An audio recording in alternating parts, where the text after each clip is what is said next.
Hey there guys, it's Metro, and we are back. We're going to be taking a look at the Q&A. We're going to do a live reaction to it. So I have a lot of things to say immediately about some of the stuff that I expect them to talk about, but we'll see whatever, actually comes of it. Maybe there won't be too much new stuff here. Let's take a look at what's going on here. Hey everyone, welcome to Wowcast. Today we're going to have the Q&A about the War Within. Please introduce yourselves. Hey everyone, I'm Ian Hasekostas, game director on WoW. It's good to Hello, see my name Ian is again, Morgan too. Today, I'm one of the associate game directors on World of Warcraft. Thank you guys. He looks like he's... I thought he was really unhealthy looking last time we saw him, but he looks like he's either back in shape Hello, my or name is whatever Morgan was wrong Today, with him I'm is one of the solved associate now. game It's directors good to on see. World of Warcraft. Thank you guys so much for hanging out with me. And let's go straight to the questions. Our first question is from Fuser from the Warcraft Community Council, and they ask, in the near future, will a 2024 roadmap be revealed? I can say that is something we're working on in the near future. Hopefully we can roll it out in the next couple of months. We love the reception, to us pulling back the curtain and setting expectations for what 2023 was going to look like. We're just, buttoning up some final details, but want to have a similar picture that we can lay out for 2024. I can say that even after Guardians of the Dream, that's just rolled out this week, players can expect 3 more updates to Dragonflight before War Within pre-patch. So we'll have all the details when the roadmap lands. 3 more updates. So that means after this patch, we have 10.1 or 10.2.5. I guess it'd be 10.2.3, 10.2.5, and 10.2.7. Or maybe they'll do a 10.3, but just with no raid. But yeah, okay. It's interesting. Our next question is from AJPST on the WoW subreddit. They ask, what do you guys think This'll be a about good one. 3-day early access? Yeah, so obviously we've seen a lot of discussion about the early access aspect of the Epic Edition in the last few days. So really where this came from, where this started, was us looking across the board to add value to the expansion bundles at all levels. So starting at the base edition of War Within, compared to Dragonflight, like that includes a boost now, which again was only available in Heroic and up in Dragonflight. It includes Dragonflight itself, if you didn't, own that already. So when we increase the value of the base level, we need to also make sure that the increased tiers have their own compelling offerings. And as we considered options, cosmetics, features, access, things like that, one of the things, of course, we paid attention to across the industry is the option of early access as well as beta access. We understand as a live game, as an MMO, as a competitive and cooperative game, there are some unique dimensions to any kind of early access offering here. And there's a little bit of fine print that people have seen on the website, but I want to just elaborate on what that means a bit more. We're really trying to do everything we can to ensure that this is really just a head start on leveling up. You can jump in and work on getting to 80, exploring the world, seeing the story, but Mythic Zero dungeons, weekly quests, things like weekly specialization cooldowns, the high-end treasure tables, if there are rares that drop limited epics, all those things that will feel like any kind of long-term competitive advantage are not going to be available during these first few days. For folks who are used to jumping in and just like going hard at an expansion launch, you may be familiar with the fact that those things have already traditionally been locked until the first weekly reset, until Tuesday morning in North America, Wednesday morning in Europe, Thursday morning in Asia. That is staying the same. We're just kind of pulling in that week 0 starting point a bit. The goal here is to make sure that certainly by the time Season 1 starts, if you have 2 players with similar playstyles side by side and one of them had early access and the other didn't, you really can't tell which is which in terms of any competitive aspect of the game that matters. So it's looking to offer increased value where we can, but also roll it out and manage it carefully to make sure that it's fair. Our next question is from They're Zayas. really flying through the questions. I just don't I don't think it's good for the game. I don't think that's a good idea for anybody, and I don't think it doesn't really matter if the 2 characters, like he said, are going to be indistinguishable for each other. It's still it's still kind of scummy. I don't like that. That's the only thing that I've seen from BlizzCon that I'm really unhappy with. But Leine from Germany, and they ask, if expansions are supposed to be released faster in the future, will that have an impact on the amount of content per expansion? And if not, how do you ensure that the quality and quantity remain the same? That's a great question, something we've also heard a lot of discussion around. Just want to be clear, obviously we're focused right now on the War Within, and that's what we're talking about. But as Chris Metzen laid out, we have Midnight and The Last Titan on the horizon. Those are WoW expansions. And we're not trying to, do some game shrinkflation here. WoW expansions are staying WoW expansions, right? When you see War Within, that's 4 zones, 8 dungeons, new levels, a raid, all of that stuff. Again, not saying much about Midnight, but I can say it's going to have 4 zones, dungeons, a raid, etc. And so really that's what we're holding to. Now, we've made no secret of the fact that we want to reduce lulls and gaps in our content delivery over the years. A lot of the investment we've made in growing the World of Warcraft development team in recent years has been building towards realizing this exact goal, being able to deliver a steady patch cadence, content update cadence like we've seen throughout Dragonflight, while still being on track for a big, ambitious expansion offering on schedule. And when you opt into War Within, you're not just signing up for what's there at launch, you're signing up for a continuation of that frequent Dragonflight-style update schedule. Our main goal is to ensure that we're telling the story without meaningful pauses or lulls, but also at the same time not rushing through it and giving each, whether it's a narrative beat or a raid tier or whatever, the time that it needs to breathe and for players to really enjoy it at their own pace, with the next thing on the horizon. Yeah, and like Ian mentioned, there's 3 more updates coming in Dragonflight. One of those things will be a Season 4, like we saw with Shadowlands. And, that's an opportunity for us to do some fun experimental things, as well as to kind of revisit some of what we saw in Season 4 of Shadowlands. But there's also some, kind of awesome surprises coming in there that the team has really been looking at ways to, provide really unique experiences to the players and really make sure that Dragonflight is fresh and exciting all the way through as we move into the War Within. Our next question. They're flying to the questions, but yeah, I really don't understand that weird thing where I'm really upset because we're getting less for each purchase. I just don't really get that. WoW offers such an enormous amount of content in the ways of patches that I really unless it was literally just one raid tier, I don't think I would ever be upset.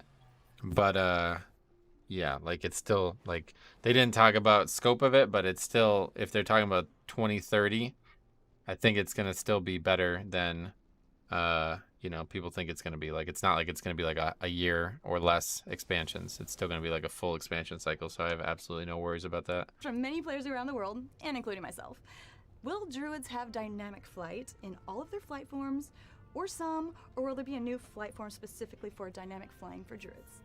Can confirm that druids will have dynamic flight in their flight forms. That's how flying is going to work going forward. Move on. Our next question is, Watermist from the Warcraft Community Council.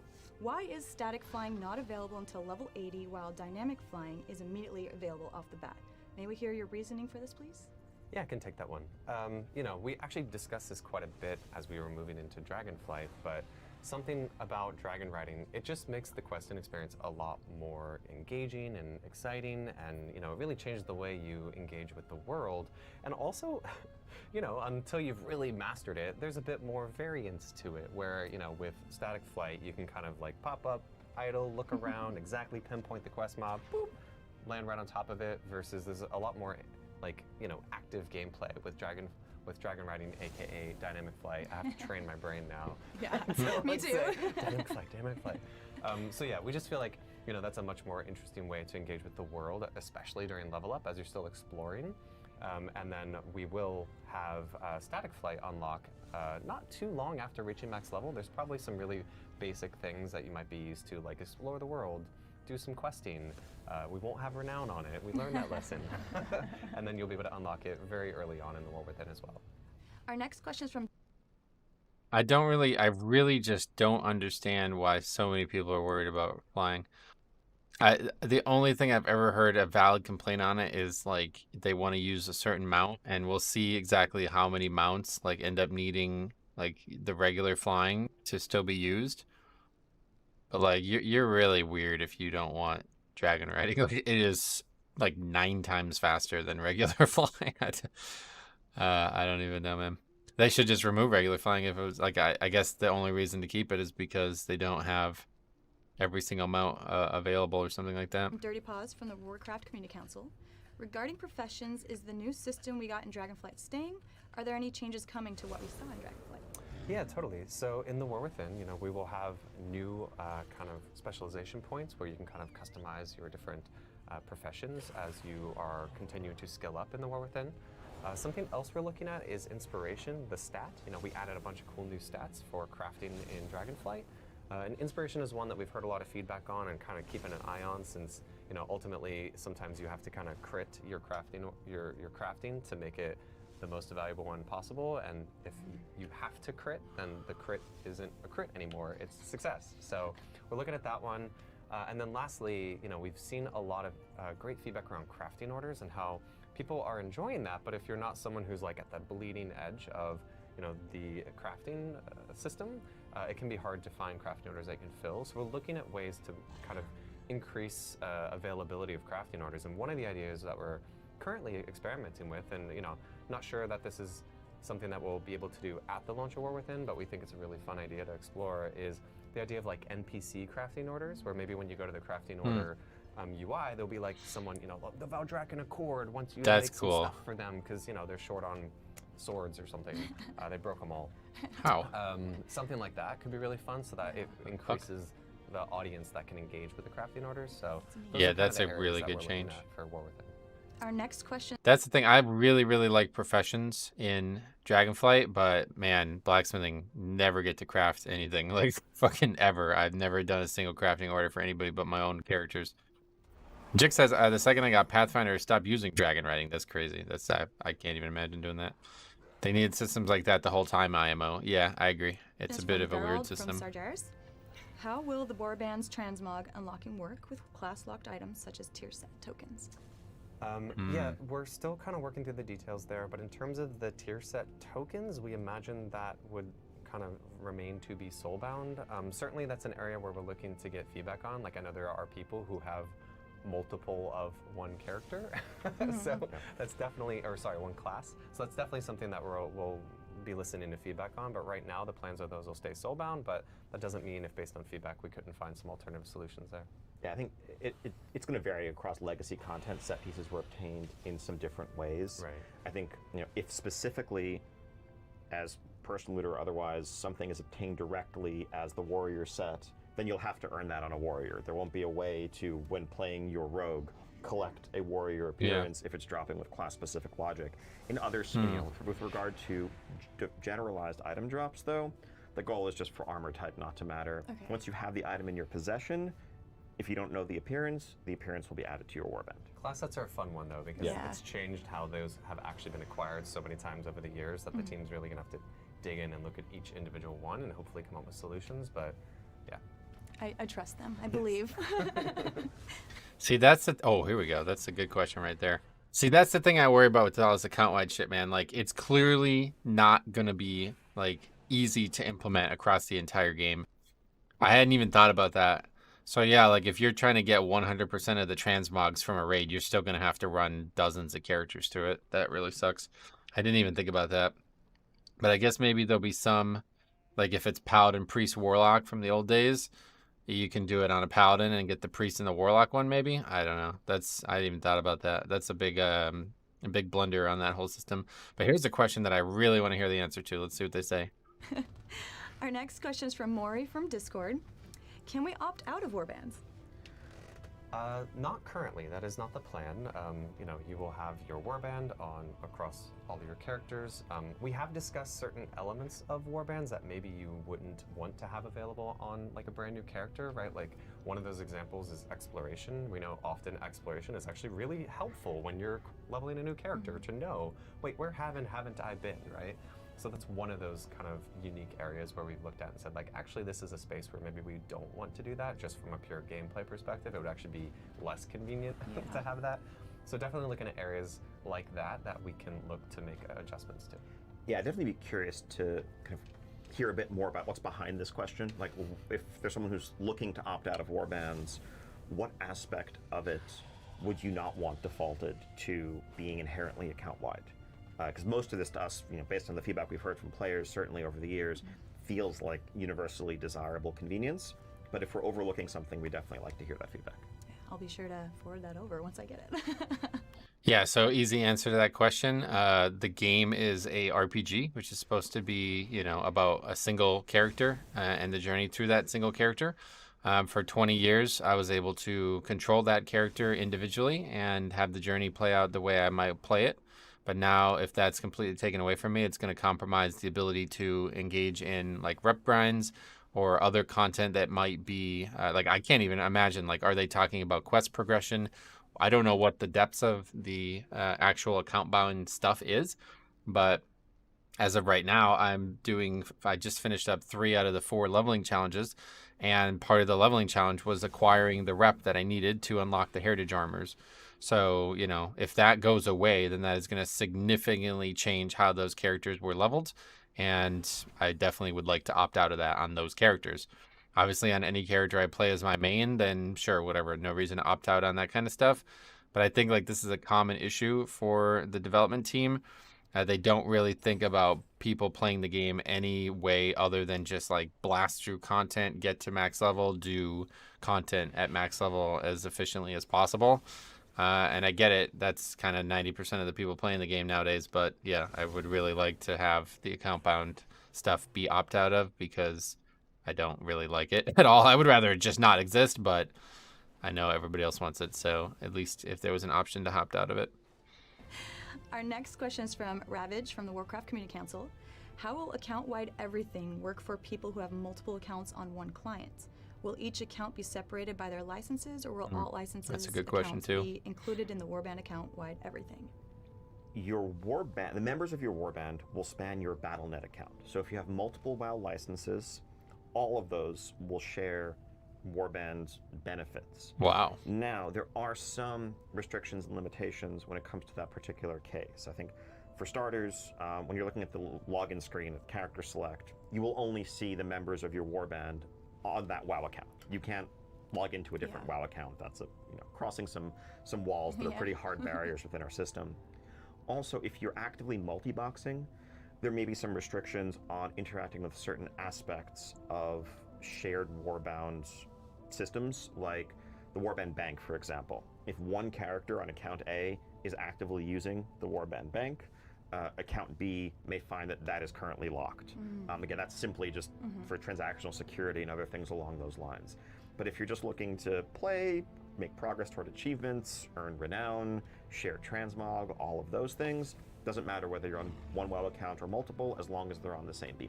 Yeah, there's definitely some solutions that we've discussed. Like for those of you that have been on multiple characters, how only one of them can make progress on your pet battles, because that's a kind of account-wide progress. There'll be similar solutions like that we'll see for a couple different systems, where it's like, okay, this one logged in first, you're the one that kind of has tap to earn That's certain progress across your account.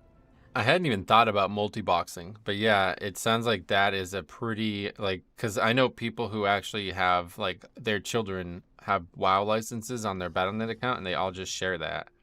That's something I hadn't even thought about, but yeah. All right, our next question is from Severex from the Guild Unleashed. How will account-wide rep work with the opposing factions, such as Frenzy Heart Tribe versus Oracles and the Aldor versus the Scryers? So for this one, was trying to be very clear on the What's Next panel. The current plan is that our War Within renown and reputations will be shared across the entire account. When it comes to more of those legacy ones, we're still kind of looking into what it'll take to achieve that. But even in that world, there are certain reputations like that are really tied to the fantasy of an individual character, right? Like, oh, this character made a choice. So it's very likely we would keep those one tied to the characters, but then there's also the element of, well, what were the rewards that I got from those choices? And those are the areas we want to make sure that that's shared across your account. So it's more just the fantasy of that reputation with that character, where what you might have gotten from it, we would still want to be able to share across your whole warband. Yeah, as Morgan said, I think for sure War Within reps will work this way. We hope and aim to make Dragonflight reps also kind of retroactively Warband level, because those feel current and relevant. For new players leveling up in War Within, Dragonflight's going to be the level up experience. But for the dozens and dozens of other reps, it's something we want to do. The answer, just to be clear, it's not a this will never work on the Warband level. It just, there's a lot of kind of data archaeology and making sure that we're converting and fixing up things appropriately that needs to be undertaken. We want to make sure we're not losing any data along the way. That's something we want to do, but it will take time. All right. The one interesting thing about my complaint about the whole account-wide rep thing is, so like by the time they actually get to Orgrimmar and Stormwind as reps, like it might be years from now, so the philosophy will change. But I'm glad to hear that philosophy come out. They basically said like anything that is, specific to the character will be able to stay that way. So at least they understand the problem, even though they're not thinking about it. Our next question is from Varlens from France. how many characters can we fit into a warband, and are we limited to one warband per account?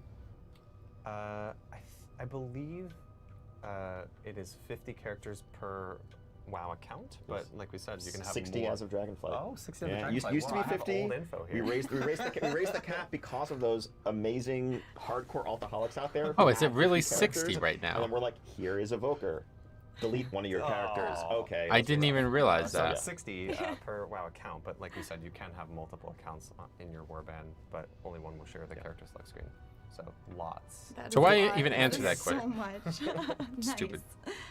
Our next question. That question getting answered is like we talked about this before I started doing this, but like the people who think they're like dodging tough questions and stuff, you don't want them to waste time on questions that they have no real answer to. And that's one of them. They've already answered that question. There is no limit. Everything is account wide, and it is not opt-outable. So like if there was more than one warband, then it would be opt-outable, right? It doesn't even make sense. Is from the Cat's Meow from the Gilded Garbage. Will Mythic Plus portals be account bound? Yes, so as of about 12 hours ago, I was talking to the team and felt like, yes, in War Within, your portals can be account bound. All right. Our next.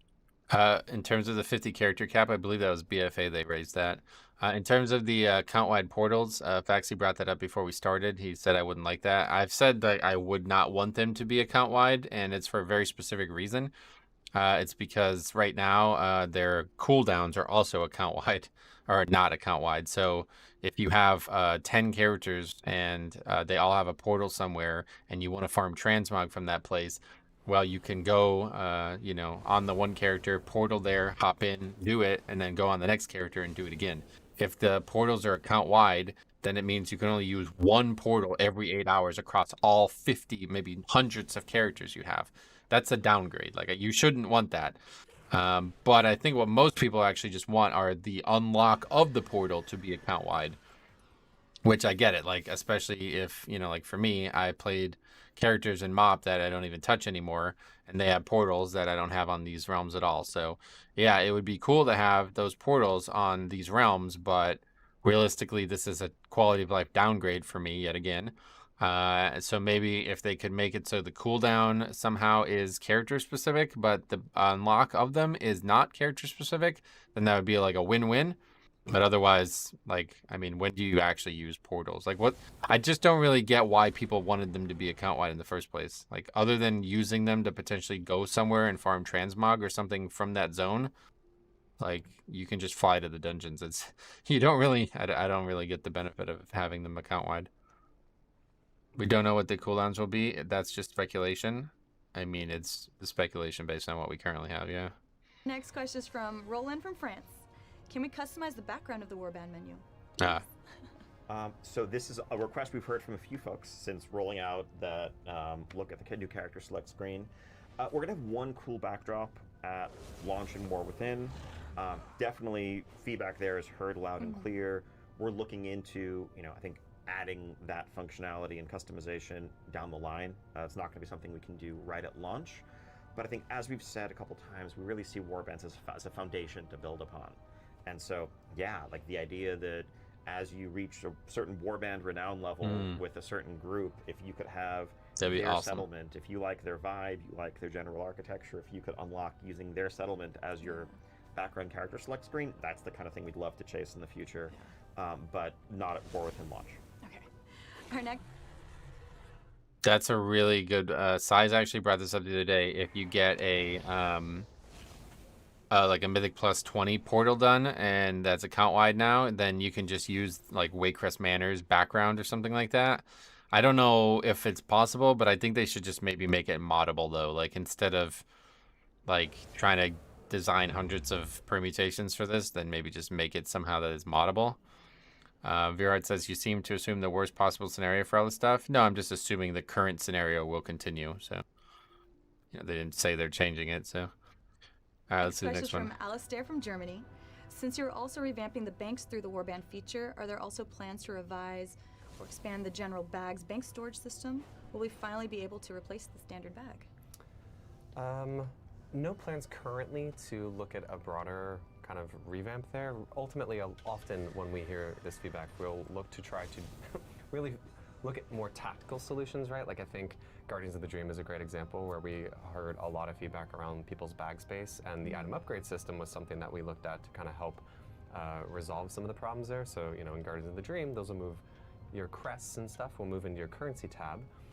Another one that we talked a lot about was, you know, I mentioned you might need some keys to open some chests and delves, and right from the onset, we were like, okay, please don't make me have a ton of keys in my bag for this. So the team has already talked about having, you know, those keys kind of live in the Delves UI, so that you don't have to carry those around your bag. So definitely looking at tactical ways to fix that, and you know, anytime that people do feel like, there's so much stuff in my bags, that's really great feedback for us to say like, okay, but how are we creating this problem for you? And really looking at that from that perspective versus saying, okay, let's just make your bags bigger and bigger, when in reality, it might be problems that we're creating that we should be solving in different ways.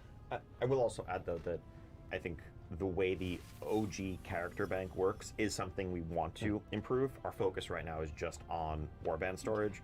But yeah, I agree that it feels archaic to have to buy a whole set of bags and individually put them in your bank slots, when we have examples from the Guild Bank and the Warband Bank of, you know, just a more, you know, streamlined tabbed system, but focuses on Warbands for now.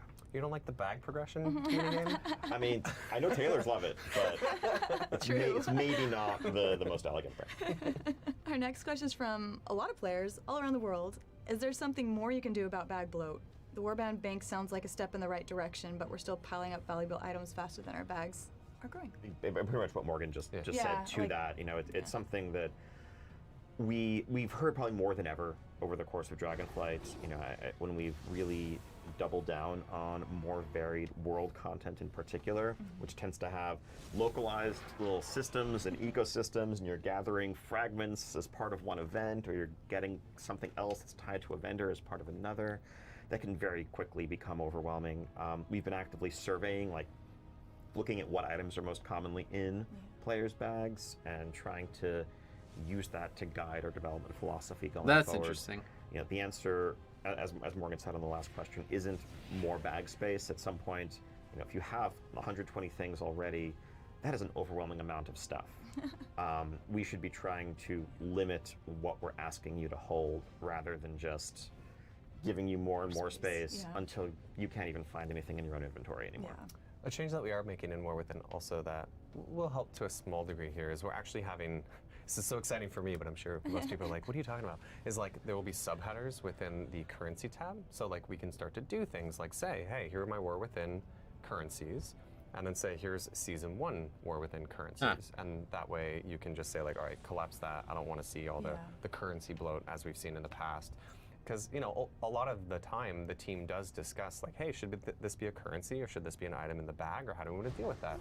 And often the question is, well, is it evergreen or is it seasonal? And if it's seasonal, we often say, all right, it should be an item in your bag, because That's we don't want that to be way to put it. My currency tab for the whole expansion. But in War Within, having the ability to have those kind of like subheaders will, I think, help a lot in terms of being able to leverage that system more. That's a really interesting way to put it. I didn't even think about that. In terms of the whole bag thing, though, I don't really get it. Like, I mean, I don't know what people have in their bags. Like, they gave us the reagent bag, which is massive, and that was like 90% of the stuff that I always had in my bag was reagents. So we just got one free bag for that. But like, even on my main, it's like, well, I don't really know what people are keeping other than gear. But even if you had 3 full sets of gear, that's still not going to occupy more than like 2 full bags. I never had any issues with bags in this game, and I think like people just end up being like pack rats. I don't really know. Our next question is from Stud Muffin from the Guild Guardians of Fates. Will we see the trading post in the next expansion as well? Yep. I mean, yeah, it's been a fun addition to the WoW ecosystem, right? It's a chance to get a cool range of WoW cosmetics into the, you know, out to the player base of all playstyles. We're already planning out a full fun slate of themed drops over the course of 2024. And yeah, Trading Post is here to stay. I'm sure Stud Muffin will be happy to hear that. Did the sword go live during BlizzCon?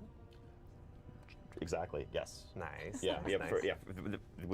I mean, I'm sure everyone tuning in to this Wildcast Q&A is ultra informed and already knows this.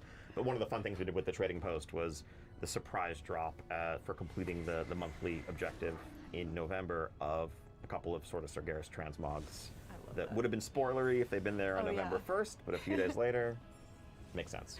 I love Did that. you just recognize the sword? What sword? I tricked you. Clever. No, that's actually really cool how they handled that. How they, if you guys didn't know that, they actually added new weapons to it after it was already live.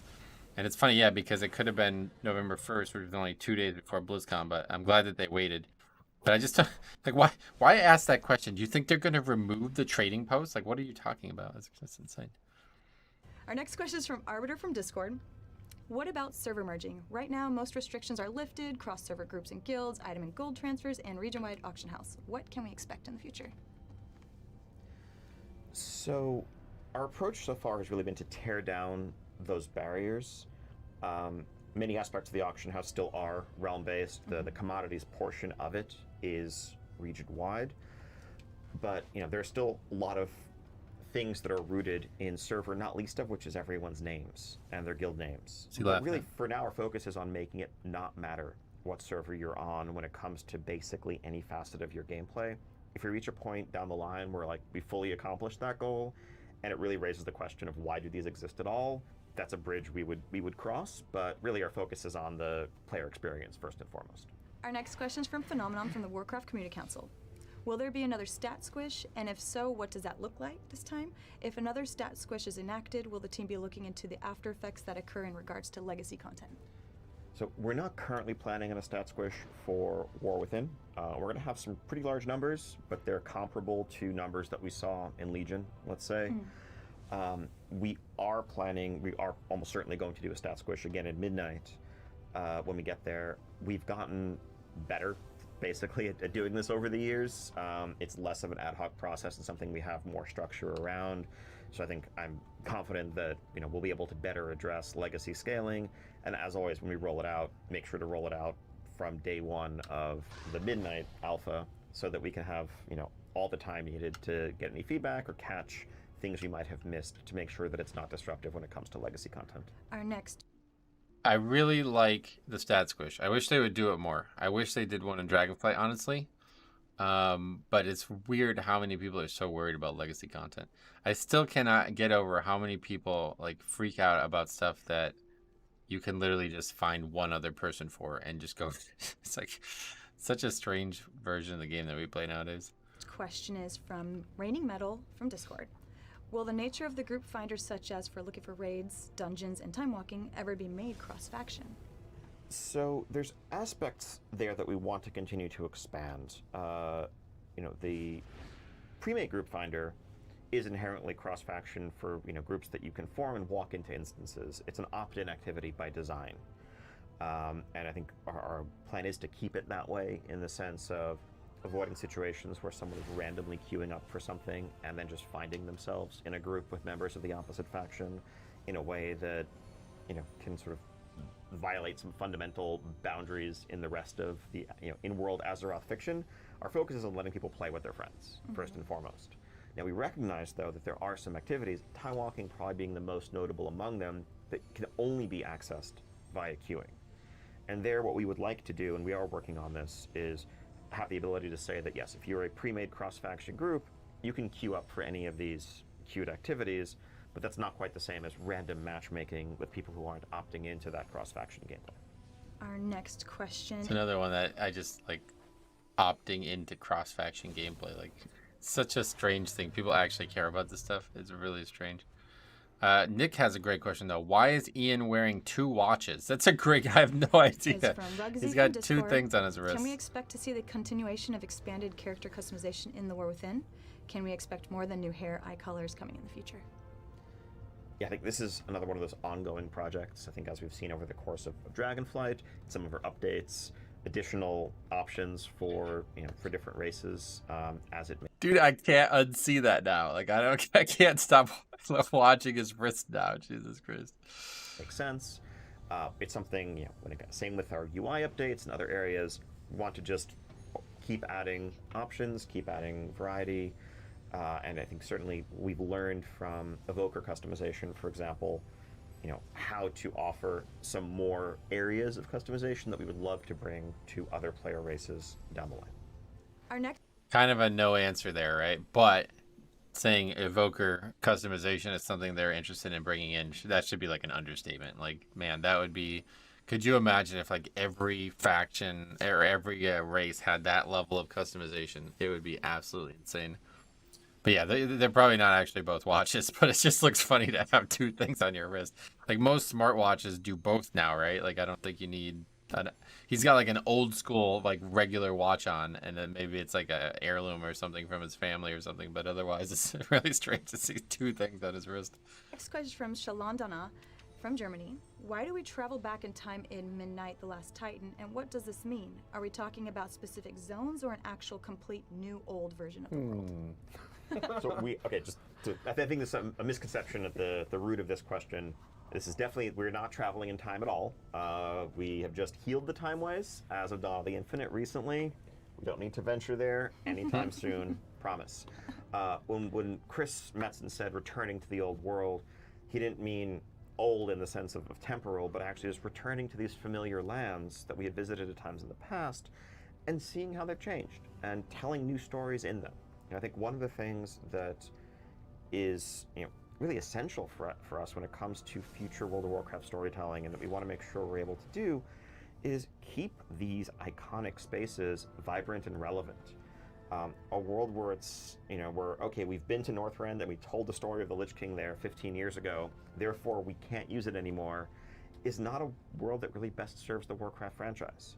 So in Midnight, yes, we're going to be returning to the lands of the Blood Elves, the lands around Silvermoon, the lands of Kel'Thalas, and we will see how they have changed in the time since the Draenei arrived and the Blood Elves entered into World of Warcraft in 2007. But also we're going to expand and reimagine them. Same with Northrend in Last Titan. So no time travel here, only moving forward. I love that. Yeah, and since I'm sure people will have a thought on a follow-up, there will absolutely make sure that you can, dynamic fly and kind of traverse around those spaces as you would expect, since right now I know in kind of some of those older spaces that's not currently available, but that's part of the fun of revisiting those spaces is not only bringing them up in fidelity in terms of how they look, but also, like Ian mentioned, making them kind of come to current day in terms of the timelines, as well as allowing all those cool features. Yeah. Imagine flying north from the Plaguelands and finding yourself in the space north of the Plaguelands without a load screen. Crazy. It's funny too because I don't know how they're going to handle that, but it's going to be really jarring to go back to old Quel'Thalas. Now, I just want to talk about that because it's like the number one thing I want to see is them put effort into the whole world, not just whatever the current expansion is. They did a great job of that on Dragonflight. It sounds like they're super committed to doing it, especially in that third expansion there, because it's in Northrend. Presumably, like the entirety of Northrend will just be redone, and that will be the expansion location. But if you think about it, Quel'Thalas is just one zone, right? Or at best, it's 3 zones. Like you have Silvermoon, you have the Ghostlands, and then you have the Isle of Quel'Danas. So obviously, there's going to need to be more than just those zones. What are they going to do? Who knows? Like they could do crazy stuff. They could They could literally change the topography of the zone to make it into more zones. They could do anything there. But my immediate idea there is that they'll expand that to the Plaguelands. I think it will be the western and eastern Plaguelands, then Quel'Thalas' area, and maybe even Lordaeron, Tirisfal Glade area. And I think especially since they've already phased Tirisfal Glade, so much has happened outside of Undercity, I would not be surprised at all if that was where that line is drawn, and that's where all the stuff, everything kind of north of that gets updated. So the Silvermoon and Blood Elf and Draenei areas won't be instanced anymore. Well, there'll probably be an old version that you can still access in Chromie time, because I don't think they would get rid of them. But yeah, I think they'll be the new ones. Obviously, are just going to be completely new zones that are just kind of in the lore of the game. They're still the same zone, but they'll be completely different zones. Our next question from Zella from the guild Almost Sane. In the deep dive, it was mentioned that some flying mounts would be ineligible for dynamic flight due to animation concerns. Could we get some examples of this? So I think adding dynamic flight to a mount, it does require a new custom suite of animations for banking and everything else. For some of our flying mounts, that's more challenging than others. There's some that are just simply more awkward to feel reasonable. Think mechanized or I was very Mim's head. stuff like that, exactly. And so we're working through that process. Our goal is we would love to eventually be able to say all of them, any mount that can fly can also dynamic fly, but we have some challenges to work through before we can completely commit to that. So just trying to be reasonable in setting expectations. We're definitely going to come out the gates with hundreds of mounts that can do both, but we'd love to get to 100% eventually.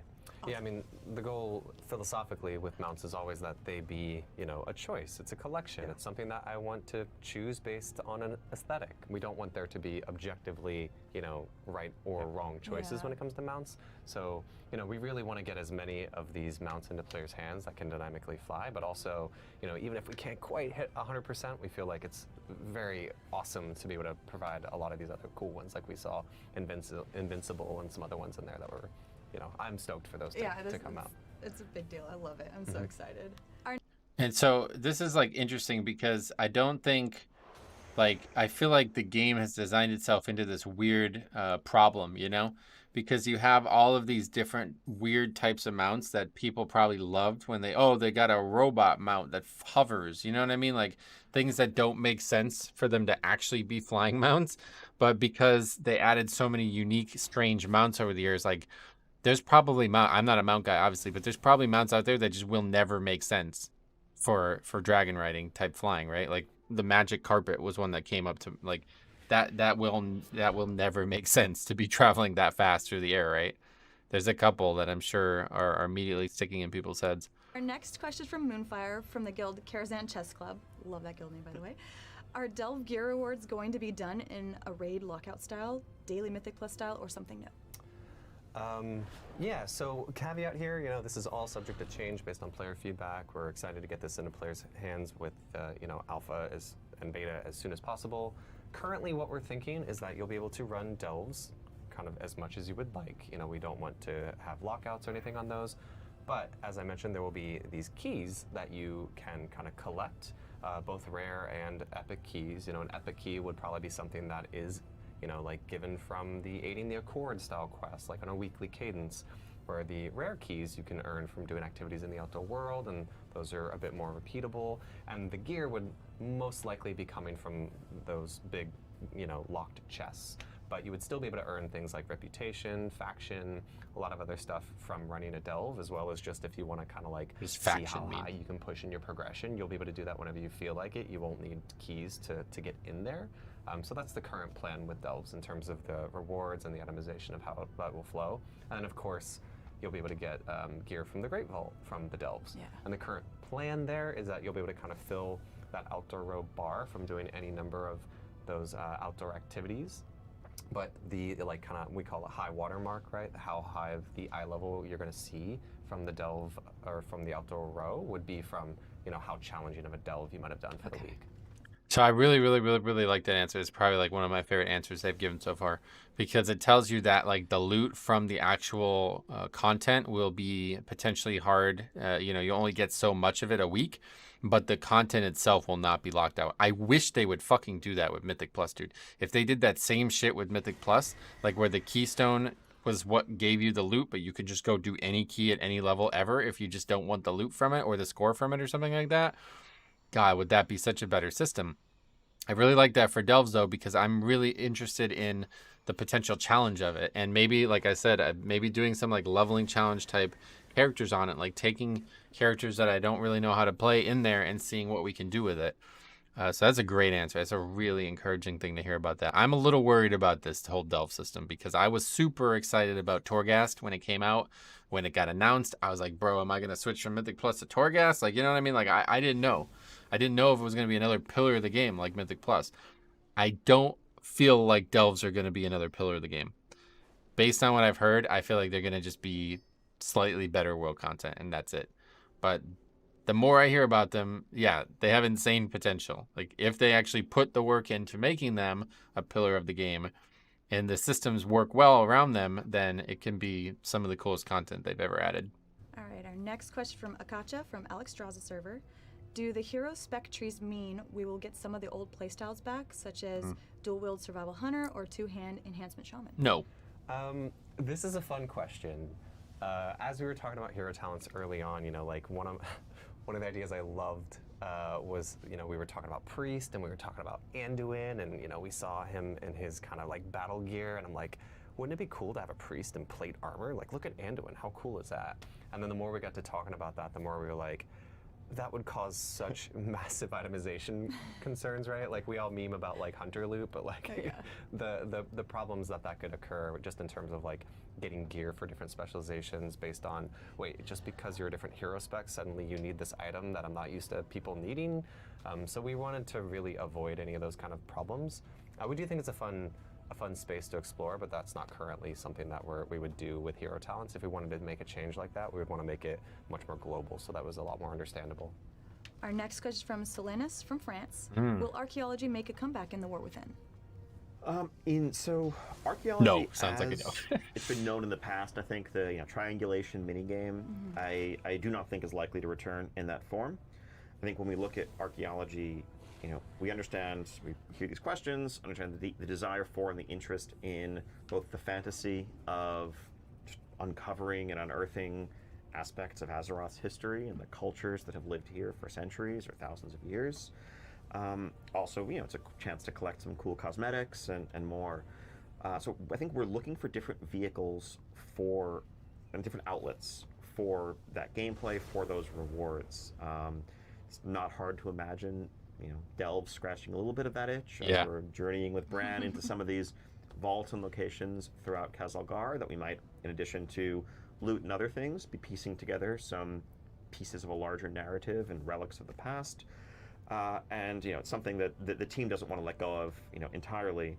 But the feedback we heard by and large about the triangulation minigame was that it was frankly more tedious than fun.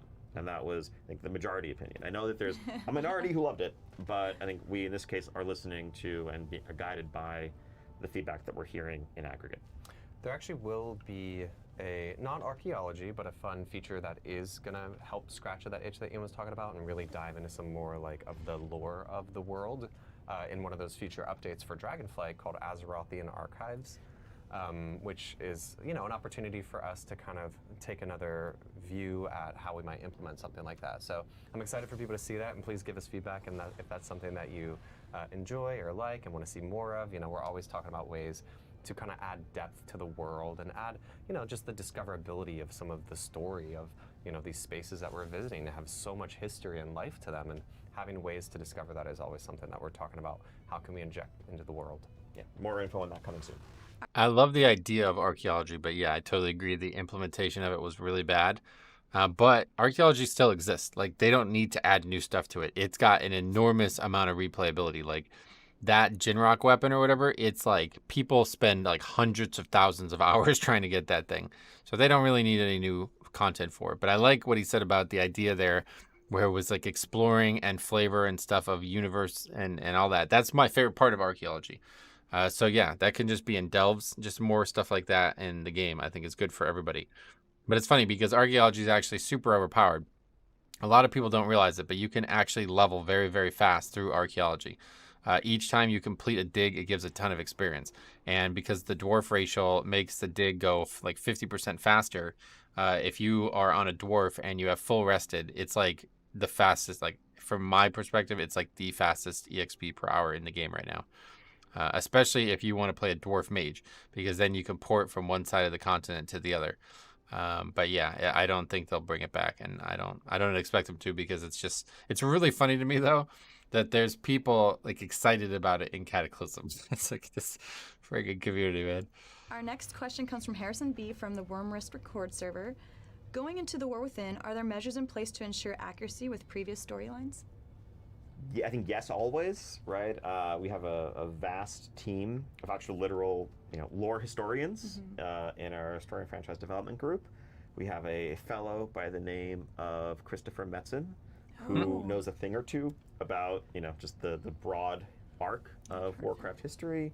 And yeah, just an amazing team of narrative and quest designers and folks who really live and breathe World of Warcraft lore.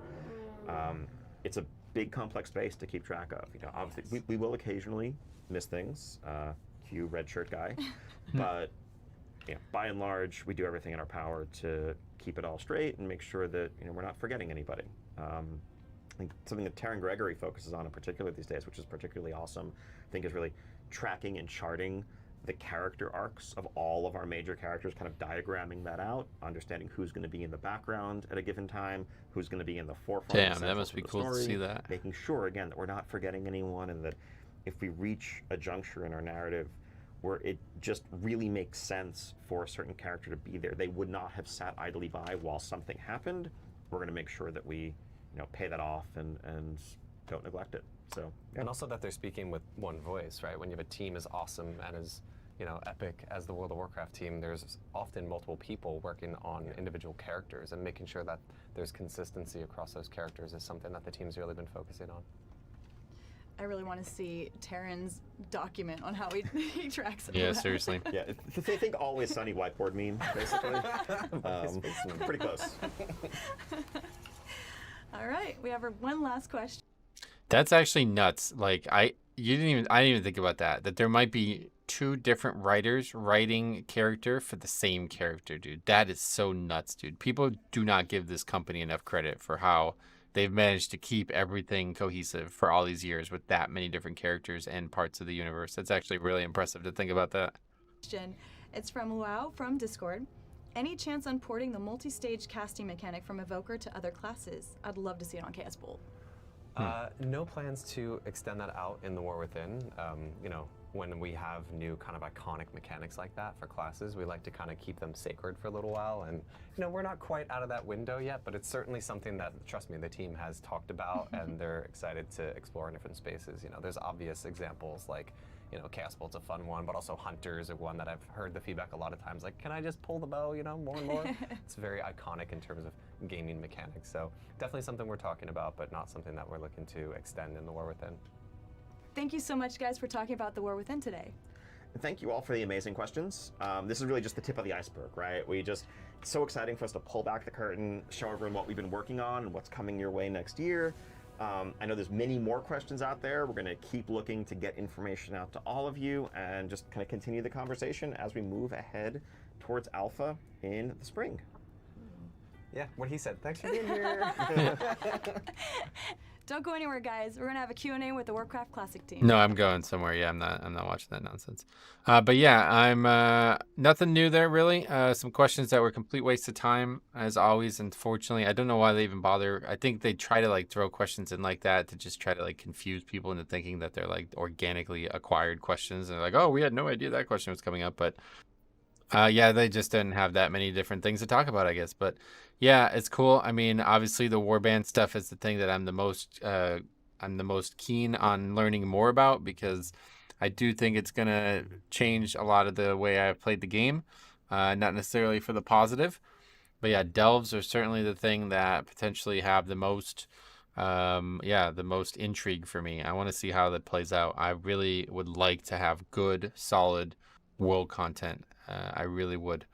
But we'll see how it plays out. And if it's good world content, I would like to play alts.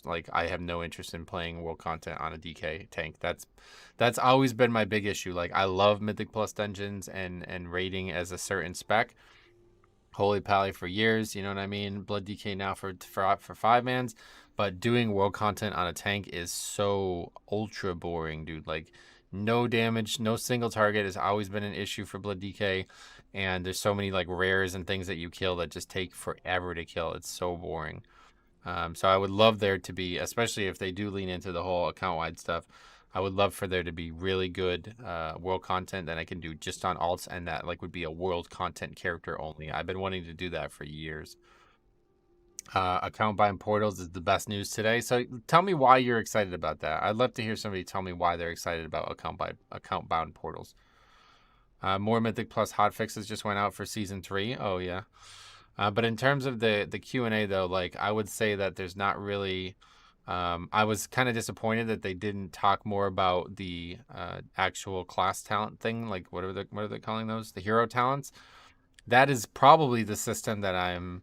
if it was done as I expected to be done, that would be the most exciting thing coming in the next expansion. But I'm a little worried. It's especially with how little they've talked about it and how little they've shown. I think they're really far behind on it, and it's probably going to be one of the things that ends up needing the most work. But all of those things, like any of those things that they announced, warbands, delves, class, hero talents, like these are expansion features. They are on the box, meaning that they will get iteration throughout. So you'd expect things like delves and talents to get iterations, but you might not necessarily expect something like warbands to get iterations. You know what I mean? Like that will definitely be getting changes, and I'm really glad to hear about that like background thing. Like they're considering that. You know what I mean? But I want all my portals from my account on this specific Death Knight, since I probably won't get to play other tunes anymore. Yeah, I mean that's like the number one thing for me. It would be nice to have the portals that you can't get in the game anymore. Like those, that's like the true reason that I would want it for sure. For me, I play multiple tank classes, and having to manually fight as something like Null Slayer is tedious until you finish a 20. The problem is that I see immediately though with that, it's like if you use it on one character and then you log off that character and fail a key, like, you know what I mean? Like it's not, there's no account-wide benefit to having it once you've used it. And I guess like Veerhart was saying, like they'll probably change that. You know, they may, but there's a reason there's a cooldown on it. Like I said, as long as maybe make the cooldown character specific still, and then the acquisition of them account-wide, that'd be great for me. But otherwise, I think this is a downgrade. Like I do not want them to be, in the current way they work, I do not want them to be account-wide. Only time account-wide bound portals would be good for me is to save a bit of time getting to dungeons on alts before I clear 20s. Yeah, and like I said, as long as you finish the key, then it works well. But anyway, I think that's everything. So yeah, I'm gonna hop off. Thank you guys for watching. This was definitely, you know, I'm glad they did this. There's some cool stuff brought up here. But yeah, more not till alpha in the spring, unfortunately. So more War Within content probably not going to be talked about for a long time now. Yeah, that means like probably at least 3 months without any real announcements there. So anyway, thanks for watching, guys. We'll be back with the season coming. If you guys are watching this in post, especially stay tuned, because there will be a very big video coming soon. A seasonal recap on all like the disbands and all that stuff. It's not like it used to be where I used to go through like every single disband on the spreadsheet. I simply do not have the time for that. It used to take like 4 to 6 hours.